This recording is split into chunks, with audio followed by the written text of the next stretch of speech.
بسم اللہ الرحمن الرحیم۔ السلام علیکم۔ پروگرام اختلاف رائے کے ساتھ میں ہوں افتخار کاظمی۔ پاکستان پیپل پارٹی کے چیئرمین بلاول بھٹو نے پاکستان کی سیاست میں ایک دھماکہ کر دیا ہے۔ بلاول بھٹو نے یہ اعلان کیا ہے کہ عام انتخابات کسی بھی وقت ہو سکتے ہیں، اس لیے کارکن الیکشن کی تیاری کرے۔ تو پیپل پارٹی کے چیئرمین بلاول بھٹو کا امریکہ سے واپسی اور آزاد کشمیر کے الیکشن میں نمایاں کامیابی حاصل کرنے کے بعد اس بات کا اعلان کرنا کہ عام انتخابات کسی بھی وقت ہو سکتے ہیں، اس نے پاکستانی سیاست میں ہلچل مچا دی ہے۔ بلاول بھٹو نے بھی کشمیر میں الیکشن کے دوران دھاندلی کا الزام لگایا۔ مسلم لیگ نون بھی کہہ رہی ہے کہ دھاندلی ہوئی ہے، لیکن دونوں بڑی جماعتیں جو ایک طویل عرصہ پاکستان کے اقتدار میں رہ چکی ہیں اور پیپل پارٹی اب بھی سندھ میں حکمران ہے، دھاندلی کے خلاف باقاعدہ احتجاج نہیں کر رہی۔ اب سوال یہ ہے، بہت سے ناقدین اس بات کو غور سے دیکھ رہے ہیں کہ بلاول بھٹو نے کس بنیاد پر اس بات کا دعویٰ کیا ہے کہ انتخابات کسی بھی وقت ہو سکتے ہیں، جبکہ آئینی طور پر عمران خان کے اقتدار کے 2 سال ابھی باقی ہیں۔ کل ان کے ایک رہنما یعنی پیپل پارٹی کے ایک رہنما نبیل گبول نے بھی ایک پروگرام کے دوران یہ انکشاف کیا تھا کہ انہیں آزاد کشمیر الیکشن میں زیادہ سیٹیں دینے کا وعدہ کیا گیا تھا، لیکن کم سیٹیں دی گئی ہیں۔ تو لگتا یوں ہے کہ پیپل پارٹی اس تاثر کو کیش کرانے کی کوشش کر رہی ہے کہ ان کی اسٹیبلشمنٹ کے ساتھ لائن سیدھی ہو گئی ہے، معاملہ سیدھے ہو گئے ہیں اور ان سے عام انتخابات جلد کرانے کا وعدہ کر لیا گیا ہے۔ بلاول بھٹو جب سے امریکہ سے ہو کر آئے ہیں تو ان کے لیے اچھی خبریں مل رہی ہیں۔ بلاول بھٹو نے یا ان کی جماعت نے آزاد کشمیر الیکشن میں مسلم لیگ نون سے زیادہ بڑے جلسے تو نہیں کیے تھے، لیکن سیٹیں ان سے کہیں زیادہ حاصل کی ہیں۔ تو لگتا یوں ہے کہ وہ بھی امریکہ کی گڈ بک میں آ گئے ہیں اور اسٹیبلشمنٹ کے ساتھ بھی اپنے معاملات ٹھیک ہونے کا تاثر دے رہے ہیں، اور اس تاثر کی بنیادی وجہ کشمیر الیکشن میں سیٹیں دلانے کا وعدہ اور اس وعدے کا باقاعدہ مین اسٹریم میڈیا پر آ کر اظہار کرنا، یعنی اپنے ایک نمائندے کے ذریعے، اپنے ایک سینئر پارلیمنٹرین کے ذریعے پیپل پارٹی نے کل اس بات کو مارکیٹ کے اندر فلوٹ کیا کہ ہمیں زیادہ سیٹیں دینے کا وعدہ کیا گیا تھا۔ تو اس کی کہیں سے کوئی تردید نہیں آئی، نہ ہی پیپل پارٹی اس کی تردید کر رہی ہے، نہ ہی ان کے جن کی طرف اشارہ کیا گیا ہے۔ تو لگتا یوں ہے کہ کہیں نہ کہیں کوئی معاملات سیٹل پا چکے ہیں جن کے بارے میں اب باتیں اوپن ہو رہی ہیں۔ تو آزاد کشمیر الیکشن میں 16 سیٹوں کی بجائے 11 سیٹیں ملنا، اس کا بھی شکوہ کر دیا گیا، اور عام انتخابات کے حوالے سے بھی بلاول بھٹو نے بلی تھیلے سے باہر نکال دی ہے کہ اب اگر کہیں عام انتخابات کا وعدہ ہوا ہے اور یہ وعدہ کہیں دائیں بائیں نہ ہو جائے تو اس کا بھی انہوں نے باقاعدہ میڈیا پر آ کر انکشاف کر دیا۔ اب سوال یہ ہے کہ کیا سیاسی جماعتوں، خاص کر اپوزیشن کی جماعتوں کے ساتھ عام انتخابات کا وہ بھی جلد کرانے کا کوئی وعدہ کر لیا گیا ہے؟ کیا یہی وہ وجہ ہے جس کی وجہ سے اپوزیشن کی باقی جماعتیں وہ بھی خاموش ہیں؟ کیا ان کو بھی باور کرا دیا گیا ہے کہ وہ بھی اگلے الیکشن کی تیاری کریں؟ تو بلاول بھٹو نے تو یہ راز اگل دیا ہے، لیکن اب باقی کی سیاسی جماعتیں وہ کیوں خاموش ہیں اور وہ کتنی دیر خاموش رہیں گی آزاد کشمیر الیکشن پر، جہاں بڑے پیمانے پر دھاندلی کے الزامات لگ رہے ہیں؟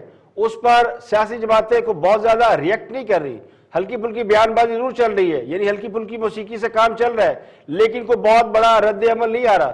تو اس سے لگتا یوں ہے اگر بلاول بھٹو کے بیان کا باریک بینی سے غور سے جائزہ لیا جائے تو اس کی 2 وجوہات ہو سکتی ہیں۔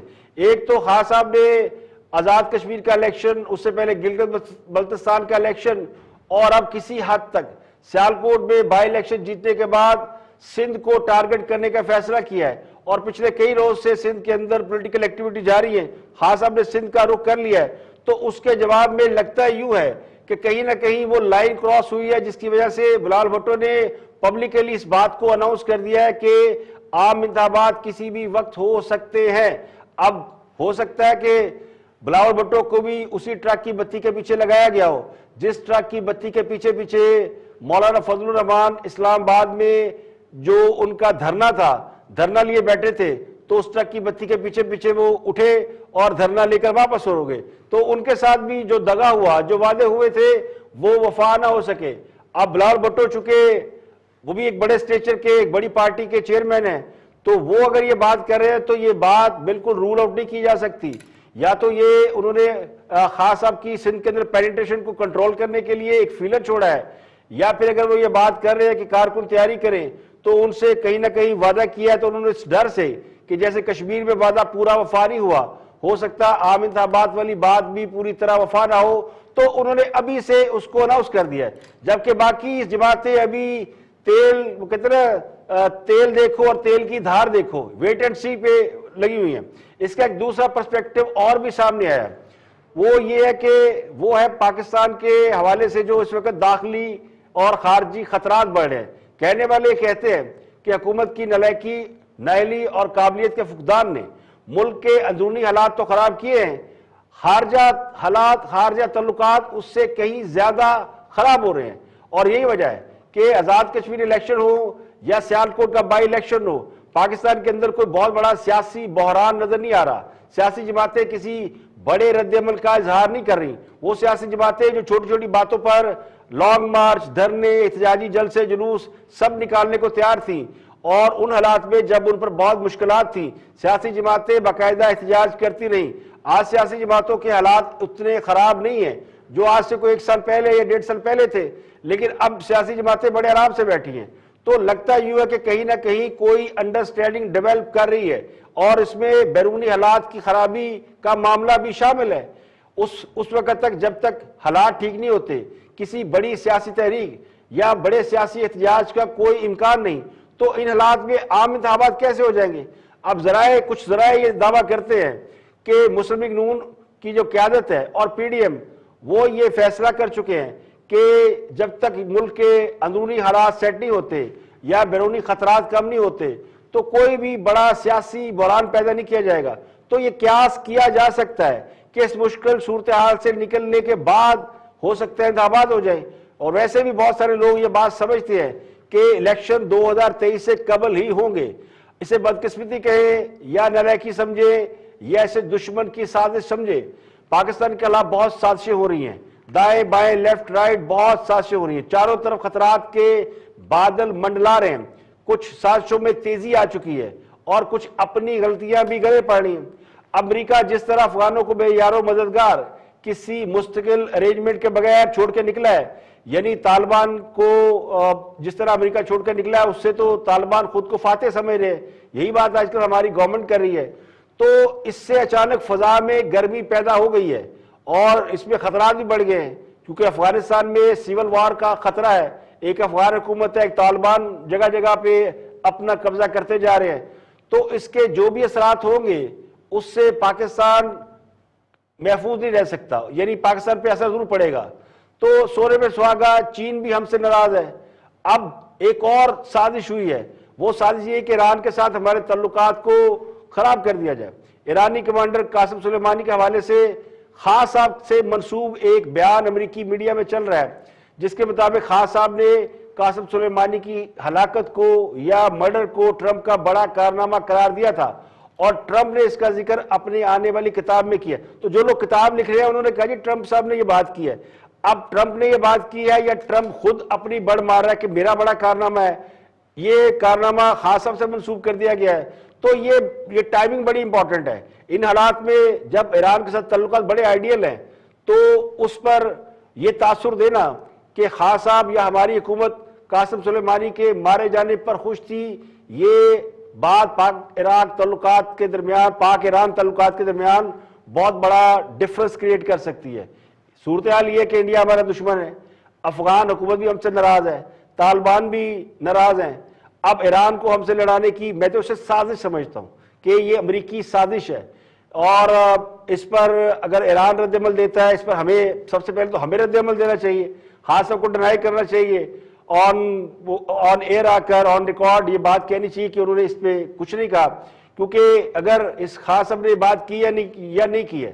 لیکن میرا گمان یہ ہے کہ خان صاحب نے قاسم سلیمانی کے حوالے سے کوئی غیر ذمہ دارانہ بات نہیں کی ہوگی, لیکن اگر یہ کی بھی ہو یا کسی اور تناظر میں کی گئی ہو تو اس سے نمٹنا تو پڑے گا. لیکن اس بات کو بالکل رول آؤٹ نہیں کیا جا سکتا کہ یہ پاکستان کے خلاف بہت بڑی کانسپریسی, بہت بڑی سازش ہو سکتی ہے, کیونکہ اس وقت جو دنیا کے اندر تاثر دیا ہم نے ہم نے دیا یا دنیا نے تاثر لے لیا؟ وہ تاثر یہ کہ ایک نیا بلاک بن چکا ہے جس میں پاکستان، چین اور روس کے ساتھ ایران بھی شامل ہے. تو دہشت گرد حملوں کے بعد چینی ہم سے بہت زیادہ محتاط ہو گئے ہیں، کئی منصوبوں پر کام پڑا ہوا ہے، اور اب افغانستان کی صورتحال کے سامنے ہے، انڈیا کی صورتحال بھی سامنے ہے، تو اب پھر رہ جاتا ہے ایران. تو ایران کے ساتھ بھی اگر تعلقات خراب ہو جاتے ہیں تو بڑا ضروری ہے کہ اس سازش کو بے نقاب کیا جائے اور اس کے حوالے سے کلیئرٹی جو ہے وہ دی جائے.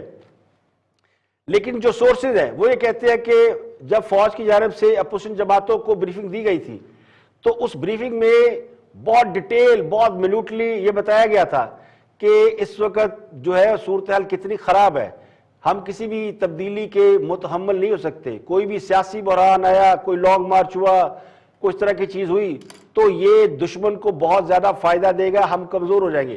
تو بڑی لمبی بریفنگ تھی جس میں شہباز شریف، بلاول بھٹو سب شامل تھے.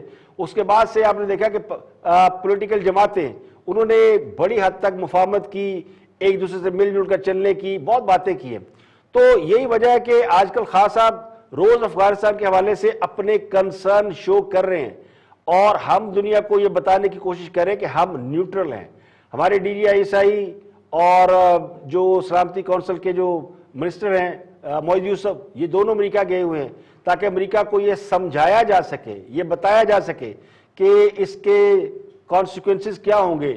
جو جس طرح امریکہ گیا ہے اس کے بعد سے طالبان خود کو فاتح سمجھ رہے ہیں، ان سے اب کوئی بات کرنا، مذاکرات کرنا، انہیں روکنا مشکل نہیں، ناممکن ہے. اس لیے افغانستان میں جو بھی حکومت بنے گی ہمیں تو اس کو قبول کرنا پڑے گا، یہ پاکستان کی مجبوری ہے. تو پاکستان بڑے واضح طریقے سے امریکہ افغانیوں کو یہ سمجھانے کی کوشش کر رہا ہے کہ امریکہ نے اچانک افغانستان سے نکل کر بہت سے خطرات پیدا کر دیے. تو سوال یہ کہ کیا امریکہ کو یہ سب نہیں پتا، اور کیا یہ ممکن نہیں کہ امریکہ خود یہ چاہتا ہو کہ وہ خطے سے اس طرح نکلے کہ بعد میں خانہ جنگی ہو اور اس کے اثرات چین کی ترقی پر پڑے. تو یہ ایک کانسپریسی تھیوری ہو سکتی ہے. ان حالات میں اس ساری صورتحال کو، اس پکچر کو اگر آپ دیکھیں تو ان حالات میں ایکسٹرنل صورتحال جو ہے، خارجہ جو صورتحال ہے وہ بہت زیادہ سینسٹیو ہے.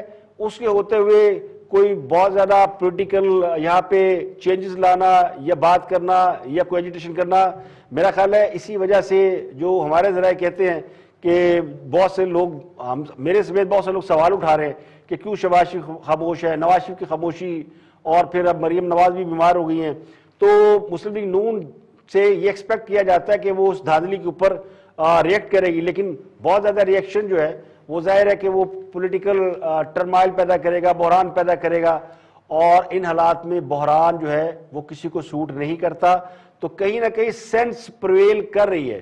وہ سینس پرویل کرتے ہوئے بلاول بھٹو جو ہے وہ پولیٹیکل پروسیس کو کی حوالے سے بات کر رہے ہیں، اور جو باقی سیاسی جماعتیں ہیں وہ بھی بات تو کر رہی ہیں کہ دھاندلی ہوئی ہے، یا ابھی بھی بہت سی چیزیں ایسی ہیں جس کے اوپر احتجاج کیا جا سکتا ہے لیکن نہیں کیا جا رہا. تو اس کے پیچھے یقینی طور پر پاکستان کے داخلی حالات سے زیادہ خارجی حالات ہیں، اور یہ بات ظاہر ہے فوج نے سمجھائی ہوگی یا انہوں نے فوج کے ساتھ مل کے صورتحال کو انڈرسٹینڈ کیا گیا ہوگا. تو شہباز شریف کی خاموشی پہ بہت سے لوگ جو سوال اٹھا رہے ہیں وہ ان کو یہ سمجھنا ہوگا کہ اس کے پیچھے وجوہات کیا. ان حالات میں اگر وہ کوئی بہت بڑا ریئیکشن دیتے تو ظاہر ہے یہ بھی وہ مواقع ہوتے ہیں جب لوگوں کے جذبات بہت زیادہ ہوتے ہیں گرم. وہ کہتے ہیں لوہا گرم ہوتا ہے، آپ ذرا سی چوٹ ماریں گے تو وہ اس کو جو چاہے آپ شکل دے دیں. تو آزاد کشمیر میں جو ہارے ہوئے لوگ ہیں وہ گرم لوہا ہیں، لیکن ان پر چوٹ نہیں ماری جا رہی کیونکہ سمجھتے ہی ہیں، سب کو یہ سمجھ آ رہی ہے کہ یہ ملک کے لیے ٹھیک نہیں ہے. تو جب لوگ اتنا سمجھتے ہیں تو پھر میرا خیال ہے کہ اب ان لوگوں پہ جو اتنی سینس رکھتے ہیں ان کے اوپر غداری کے، ملک دشمنی کے اور پروپیگنڈا کرنے کے یہ سب حربے اب ہمیں ترک کرنے چاہیے.